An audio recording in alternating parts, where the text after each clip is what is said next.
Now? Bam. Are you ready? I'm about to ready up. Are you ready though? Ready? Yeah, I'm ready. I'm ready, mother lover. I'm ready. Mother Shushai? What? Mother Shushai. Who the heck is Mother Shushai? Psh.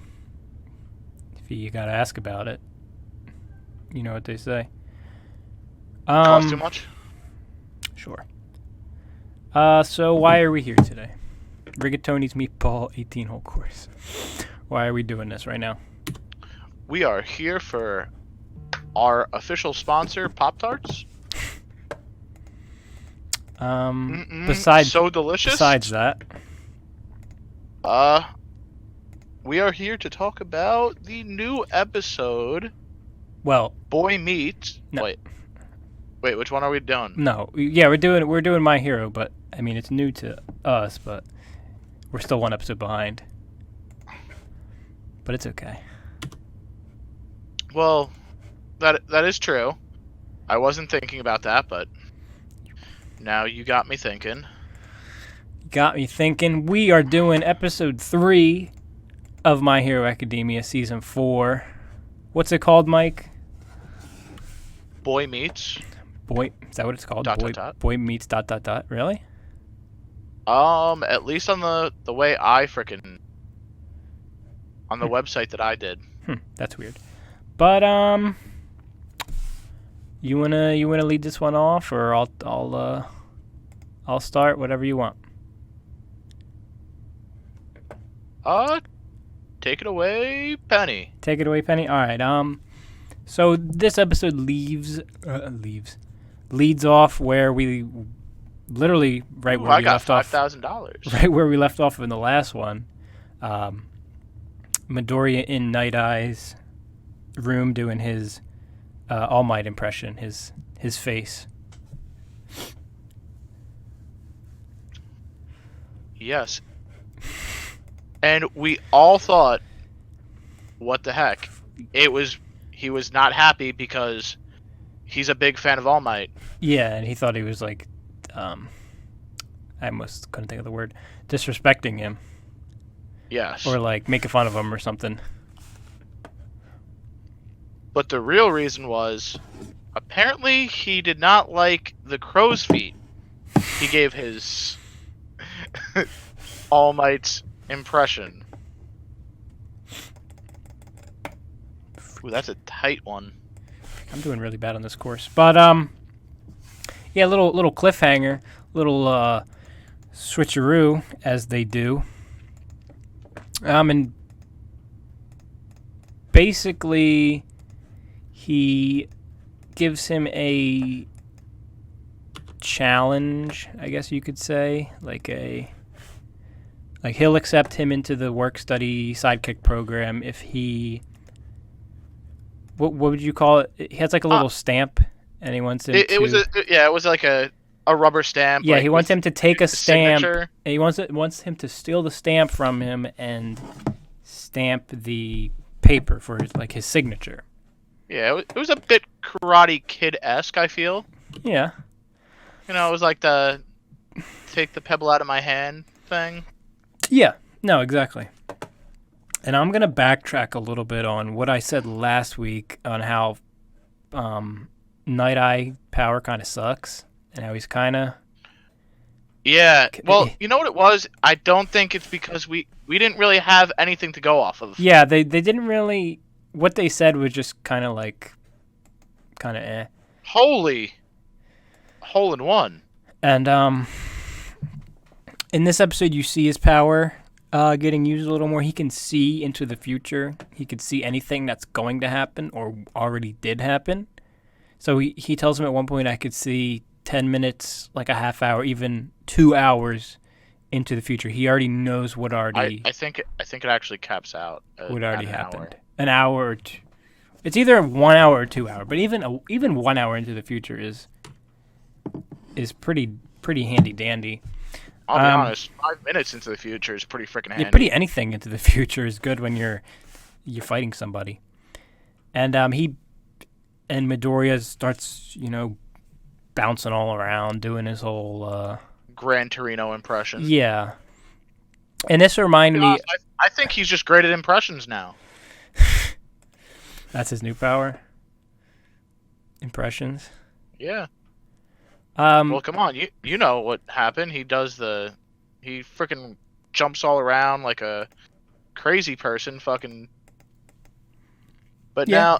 now the real impressive thing was, like Sir Nighteye said, the whole fact that he did not he was conscious of where the heck he was going. Yeah, we like you see him bouncing around like super fast, and then you learn that the whole time he was avoiding all the All Might merchandise in the room. So he wasn't just bouncing around randomly. He was doing it semi-purposefully, and this whole thing reminded me of Dragon Ball Z or Dragon Ball Super, excuse me, when Hit fights Goku. And Hit, if you're unaware or not familiar, he has like time manipulation powers, kind of like this guy, but he can like stop time. And basically, Goku has to be faster than time itself to beat him. And that's kind of what I thought they were going to do with this. And I was kind of hoping that they did it, and I'm glad that they didn't with the solution. Because Nighteye basically tells him in 2 minutes you'll be on the floor and you won't be any closer to signing this stamp. And he's like, okay. So he thinks like he can trick him, Midoriya can trick him with like throwing papers in the air or something, because he thinks it's like a loophole. Like if he can't that was honestly a great freaking. I wasn't even thinking that. It was a good attempt. He thinks if he can't physically see you, he can't. Well, no, he did make a good point. He did say something misleading. Yeah. He was like, albeit like if all the parameters are filled. Yeah. So like basically, he thought, hey, if I change the room, we're not in the same room. Mm-hmm. Boom, I can get, like, I can do this. Kind of cheesy, but yeah. That's how I like my pizza. Kind of cheesy. Yeah, not too cheesy, because like too much cheese, like ugh. Really? Like give me some sauce. You're not a cheesy guy? Just a little bit. I'm a little bit of a cheesy guy, but like I like some sauce. Like it all has to mix together, right? You like a good balance. Yes. A good like Thanos, and that's perfectly balanced. That's how you like your pizza. Perfectly balanced. I can get behind that. I bet you would. Anyways, let me consult my handy dandy notes. I wanted to add that this is just what I wrote down. I wrote he got very inspirational. He started hyping himself up when he was bouncing around, and I thought he was going to do it. I thought he was going to get the thing, because in every anime ever, when they hype themselves up and they get real into it, they could do anything, even though the person they're fighting is so much cooler than them. But he doesn't. He fails. I personally wouldn't say Nightshade is cooler than him. I mean, he's pretty cool. He is, but he isn't. I don't know. Like, I still think it's kind of weird. Like, it's not like a really good power, but it's not like a bad power. It's kind of one of the best ones, actually, though. Don't you think? Like, how could it not be? The power to see an hour into the future, even if all the person you're fighting, you can see all their moves. Well, then it's not really a fight. Exactly. You know the outcome. You know how you're going to beat them. Yes, but if all of a sudden you end up on an airplane, boom, the parameters have changed, and now he has to see you and touch you at the same time. Why would I be on an airplane? Well, you don't know. Something just... If the battle place changes, I would say, like if all of a sudden, like you're fighting outside, he touches you, grabs you, makes eye contact, and then all of a sudden you run away and you go into an abandoned building. Boom, the parameters have changed. I mean, I guess in that very specific scenario that you just made up, yeah, sure. But 9 times out of 10, it's pretty good skill to have, I would say, especially as a sidekick. He never said he's, the main guy. I'll be honest, I'm gonna reset just because I like this skee ball. He's the good side piece, man. He ain't the main dish, just a side piece. Oh my god, I frickin' did it in 3. Wow. Let's see what else we got. Because let's be real, this whole episode was this scene plus a little more. But yeah, I'll be honest, not much else. It was all mostly battle. So we're trying to lengthen it, so it's not just real quick. So we could say he gets accepted as a sidekick, but yes, Nighteye says he wants him to give up his powers. He wants him to give up one for all. That's like his stipulation. Also, not to mention, he did tell Midoriya that he wasn't the original owner of that power, or he wasn't the first person that was thought to be given that power. Mm-hmm. So, I watched it today, but I didn't really. I think I missed it. Did he want the power for himself, or he just wanted him to give it to someone else? I think he was thinking it was someone. There was someone more worthy. There was someone better. Okay. Yes, that's what at least you think he was maybe thinking like Mirio or Togata, whatever you want to call him. I think because isn't that already he already works with him? Yes. And he's already like an established superhero. Like he's like one of the best in the class. So yes. I think that would kind of make sense if he kind of looks like All Might too. Well, he does the whole smiling thing. Yeah. So I think maybe that's where they're trying to lead with that, like give your cool power to this way better guy. But I also feel like that's a bit like I don't want to be like that guy, but that's a dick thing just to do. Oh, for sure. Like, oh yeah, by the way, you don't fucking deserve your fucking power, like. Yeah, no, totally. Like, no. He saw something in Midoriya. He's got the heart. He's got the eye of the tiger. But if anyone in the superhero universe had the eye of the tiger, it's him. And he's the main character, so you can't give it away. Are you sure Tiger Man doesn't have that? Yeah, he's got more eye of the tiger than Tiger Man. I said it. What about El Tigre? Is that a person? No, but do you remember that show on Cartoon Network? It was like My Gym Partner's a Monkey? No. Oh. The luchador one. Mucha Lucha? I know of it. I don't think I've ever seen an episode though. I think there was one called El Tigre. There was the Flea, and I can't remember the girl. The fact that you know this is harrowing, actually. Yes. Do you remember? What was the Hex Girls? Oh, I freaking love them. No, not the Hex Girls. We're the Hex Girls, and we're gonna put a hex on you. No, stop. It was on Nickelodeon. The girl in high school who was a robot. Yes. She was like light blue, right? Oh my god, what the hell was? I know it's like Jenny something. Yeah, I want to say Jen. Yeah. That was a cool show. I stroked out. That was a cool show. Camp Lazlo. Yeah. I like Camp Lazlo. You like Camp Lazlo? No. I was a little too old for Camp Lazlo.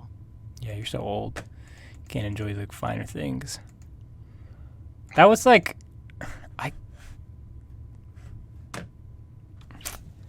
I don't remember if it had like adult humor, but I thought I remembered that show being a little grown up or something like What? that. Camp Lazlo, not on like the regular show level, because regular show is for adults, and it just has kid jokes thrown in. But I don't know about that, dog. It was kind of like,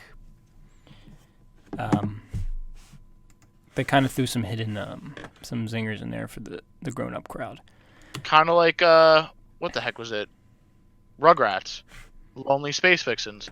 Granted, we could really go on and on about this. There's a lot of stuff in Rugrats that's for adults, yeah. Rocco's Modern Life. He worked at a sex hotline. Yeah. All right, let's get back to this episode before I get too off track. So, we're almost done. Sorry we got off on a tangent here, guys. No, they like the tangents. I like the tangents, at least. I don't like tangents. I like cosines. Oh, no. Math joke.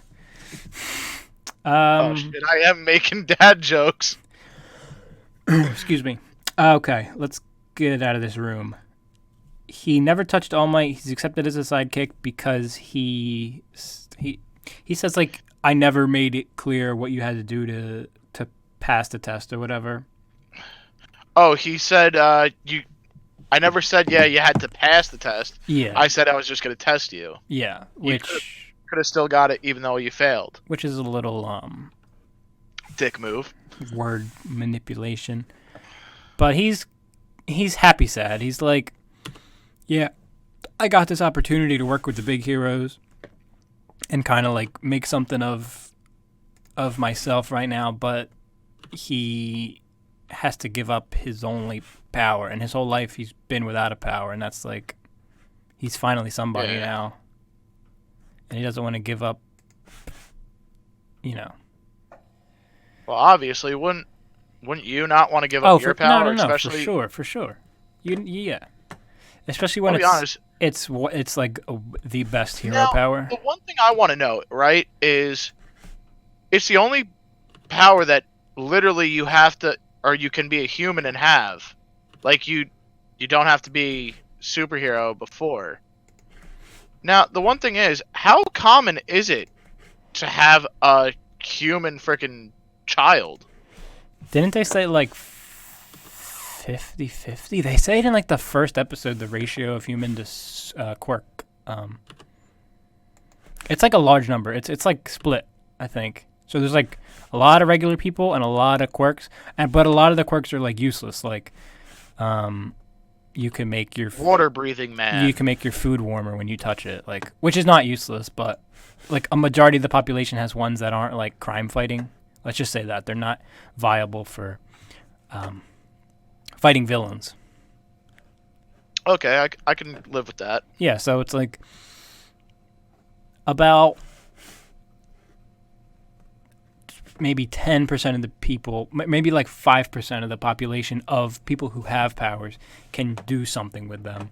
And everyone else is like, their laundry smells good all the time or something. Granted, that just made me think of Super Sky High. Yeah. Sidekick.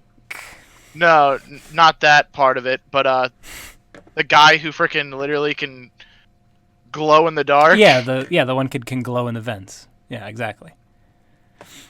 Sidekick. Midoriya goes back to... Is it dorms? Is that what they're staying in, like, dorms? Yes, I believe they are staying in the dorms. Okay. So he goes back, and we learn Tokiyami accepts a work-study program to work with, like, big guy angel wings. I didn't catch his name, but it looked like he had big giant wings or something. Want to say he was one of the top 3, apparently? Yeah, the big 3. So he gets a job to work with him. Kirishima, someone wants to talk to Kirishima, Uraraka, and Asui, or Frappi. So them 3 are getting talked to by, like, wannabe, like, work-study things. Yeah. And they're like, oh, we so cool. And Bakugo and, what's his name? Hot Cold, Todoroki. They're like, what are we? You know what I mean? They gotta they thought they were the best of the best, but no one's coming and talked to them. Well, it's because they failed something, right? Yeah, they didn't. I don't think they passed the final. If I'm wrong, or if I'm right. I don't know. It's been a while, man.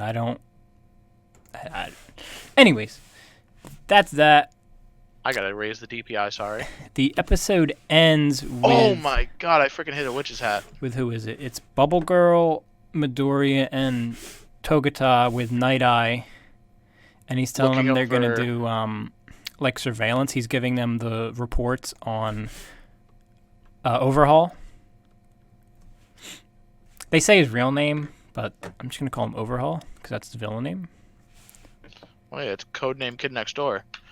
And they're saying like he's like the new villain or whatever, and they want him to track, not him, but one of the guys that works under him to like tail him to find out where their lair is. And that's kind of it. And then it's done.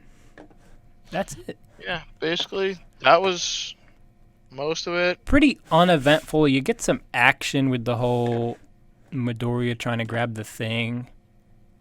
Yeah, that honestly, I would say, how long would you call the episodes? Like they're 20 minutes.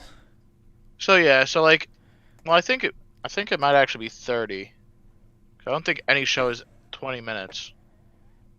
But either way, I would say without ads, without ads, it's like 22 minutes with the credits and intro.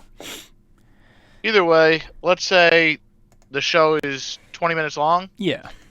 I want to say at least 10 minutes of it was the fight. Oh yeah, I'd say probably more, like 10 to 12 at least. The only thing that I also have written down for is we finally. Well, I didn't know what the heck that mask was that Overhaul was wearing, but apparently it's a plague mask. Yeah. Yeah. I did not know that. Yeah. That's but also, I don't really. You're not up on your history. Much with plague. I wonder why he wears that. Is that because his power is like the cheese touch or whatever he has? I think yeah. I think it's like he can't touch his face. No, I don't think that. I think it's maybe it's like a fear thing. Like he wants to incite more fear, or he kind of thinks of his power as a plague. Yeah. It's pretty good. I didn't. That was like it's pretty good. It kind of seems like something that I guess back then, plague would have been like bleeding, and then all it of also a sudden, like, is like your bloody acid or whatever the heck it. It also does. Is like every villain or most heroes and villains wear masks or cover up their identity in some way, so it could just be him covering up his face. Not really. A lot of them. Yeah, but I don't think All Might does. The heroes, I mean, the heroes don't consider the heroes. They want you to know like, who they are for the most part. But the villains, the villains always have different names, and they. Not all of them, but some of them that we've seen have masks or face coverings. Yeah, I guess when they cool. go to the grocery store, they don't want to be known as, "Hey, oh wait, didn't I see you on the freaking TV?" You don't have to question it; it just looks cool, you know. But actually, who do you think has like the coolest mask or whatever, like outfit in the My Hero world? Yeah. No, in the freaking real world. Who freaking wears a mask in real world? I don't know. Other than maybe Marshmallow, Dead Mouse. Oh shit! Shots fired. In the villain world, who's the guy that could make the portals? I like his costume. I don't know. But he kind of, I know what you're talking about. He kind of almost looks like what's the the younger brother from Full Metal. If I'm thinking of it correctly. Alphonse? Yeah. Yeah. He almost has like a Alphonse-esque, like, yeah, he's metal face. Yeah, I like his costume. I like Compress in League of Villains. I like his getup. He does have a good one. Yeah, they're pretty cool.